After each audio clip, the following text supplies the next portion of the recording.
Hi, good morning. It's Councillor Glen. It is Saturday, October the, what is it?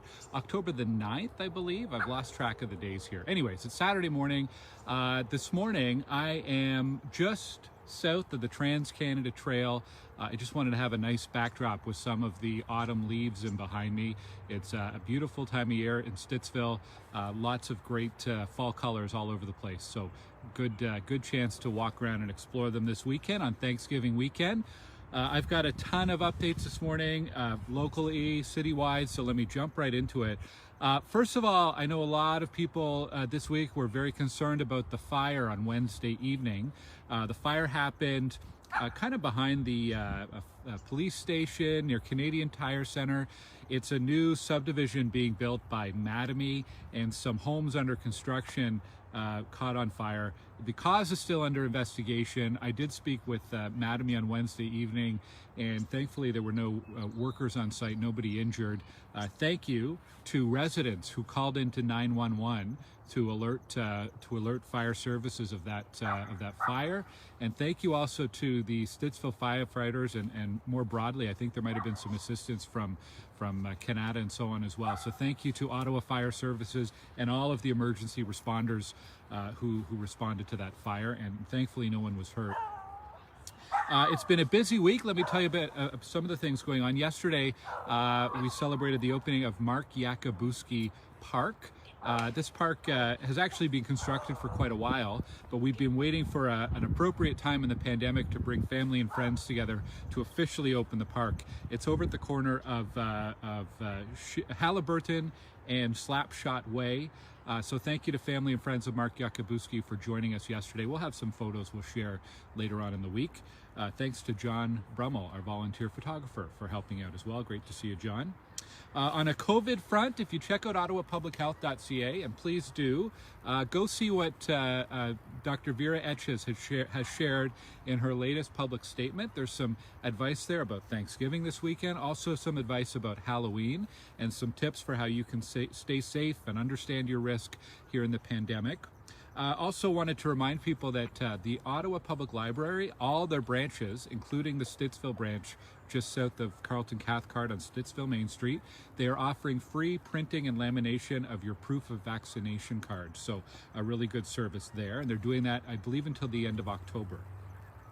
Some other things happening this week. The Transportation Committee at the city approved expanding the speed camera program. I know we talked a bit about this last week on the update. We're going to have 2 new speed cameras in Stittsville, one in front of Sacred Heart High School in Abbott, and the other in front of St. Stephen High School in Jackson Trails.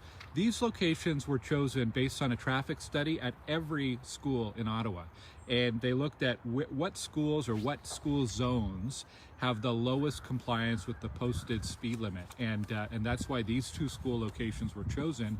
We're also going in the direction of adding more and more speed cameras in school zones and other important community areas where we have lots of kids or lots of seniors. That's a direction you're going to see over the next few years. Speed cameras do work, and the money that is collected from tickets goes back into other road safety initiatives, which is a positive as well. We had a meeting of the Agriculture and Rural Affairs Committee this week. I'm a member of this committee. I don't often talk about it because it doesn't relate directly to Stittsville, but we did have a file this week just west of Stittsville along Fernbank, close to Jenkinson, between Fernbank and the Trans-Canada Trail. And it was an application to open a aggregate resource area, basically a pit for gravel and sand and aggregate. Aggregate is stone that's used for construction and so on. We ended up recommending rejection of that application.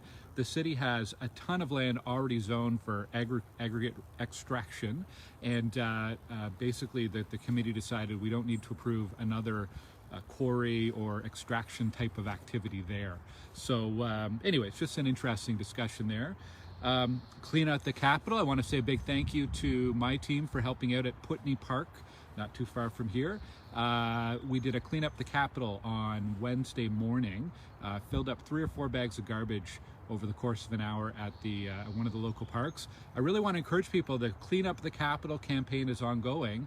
If you've got some family members, maybe a school class, maybe a workplace, and you're looking to do something positive and volunteer in the community, Clean Up the Capitol lets you basically adopt a park and spend an hour or two cleaning up the garbage. It's amazing what accumulates over the course of a few months. This is a campaign that happens in the fall and in the spring, and of course with COVID it's been very hard to do these campaigns, so really appreciate all of the volunteers who are taking part in those cleanups. I should also mention, just down the road from here, over at Lee Boltwood Park on Abbott, there's some volunteers assembling today to do some weeding and landscaping cleanup over at the park. So really thankful for community volunteers for taking care, taking some ownership of our local parks. It's great. We've had a lot of emails this week about blasting. We have continuation of blasting in the south part of Stittsville, I guess you'd call it, near Fernbank and Shea and the future Cope Road. They're building a trunk sewer, a new sewer to service new homes and to improve the service to existing homes. So to do that, they have to bury that sewer underground. There's a lot of rock in this area, so there is blasting. There is information on my website. If you go to glengower.ca/blasting, you'll see a list of all of the active blasting projects in our area, contact info if you think you may have damage as a result of that, and some information about what the different rules and guidelines are for blasting inspections and follow-ups whenever there's potential complaints or concerns. So check out that, glengower.ca/blasting. On a city level, I did want to talk about LRT. A few things. First of all, clearly there's an issue with RTG, Rideau Transit Group, the operation that runs the train right now. We had 2 derailments over the past 6 weeks or so, and the train is still not up and running, and we don't have a timeline for when it will be. Clearly there's something wrong with RTG, and I believe as a city we need to be doing everything possible within our contract with RTG to hold them to account. We had a long update on 3 hours, over 3 hours long, with our council on the legal steps that are being taken. We issued what's called a notice of default. It's the first step towards escalating some of the legal and contractual action against RTG. We're doing the right thing there, and stay tuned. I hope to be able to share some more information in one of our upcoming updates. The other thing I wanted to mention is this week at City Council, one of my council colleagues, Catherine McKenney, has put forward a motion calling for a judicial review. And I've had some questions about this from Stittsville residents, so I want to just give you a few of my thoughts heading into next week. First of all, I do think, well, there's some colleagues who say a judicial review is absolutely necessary. I do have some council colleagues who'd like to reject it outright.